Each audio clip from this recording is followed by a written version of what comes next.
পাকুটিয়া জমিদার বাড়ি, যা টাঙ্গাইল জেলার নাগরপুর উপজেলায় অবস্থিত, ঐতিহাসিক এবং স্থাপত্যিকভাবে অত্যন্ত গুরুত্বপূর্ণ। এটি ব্রিটিশ শাসনামলে নির্মিত হয় এবং জমিদার প্রথার স্মৃতি বহন করে। তবে এটি বর্তমানে অবহেলা ও রক্ষণাবেক্ষণের অভাবে ক্ষতিগ্রস্ত হচ্ছে। বাংলাদেশের অনেক ঐতিহাসিক স্থান এবং জমিদার বাড়ির মতো পাকুটিয়া জমিদার বাড়িও যথাযথ সংরক্ষণ ও রক্ষণাবেক্ষণের অভাবে ধ্বংসপ্রায়। প্রাকৃতিক দুর্যোগ, অব্যবস্থাপনা, পর্যটন বিকাশে আগ্রহের অভাবে এই ধরনের স্থাপনাগুলো ঐতিহাসিক মূল্য নষ্ট হচ্ছে। ভবনের ভেতরের এবং বাহিরের অংশে অযত্নের চিহ্ন স্পষ্ট।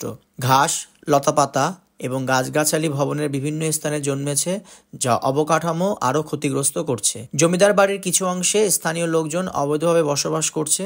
ভবনের নির্দিষ্ট কিছু স্থাপনা ব্যক্তি স্বার্থে ব্যবহার করা হচ্ছে, যা এর ঐতিহাসিক মর্যাদাকে নষ্ট করছে। জমিদার প্রথার ইতিহাসের গুরুত্বপূর্ণ একটি অধ্যায় নষ্ট হওয়ার পথে। দ্রুত পুনঃসংস্কার এবং রক্ষণাবেক্ষণের কার্যক্রম শুরু করতে হবে।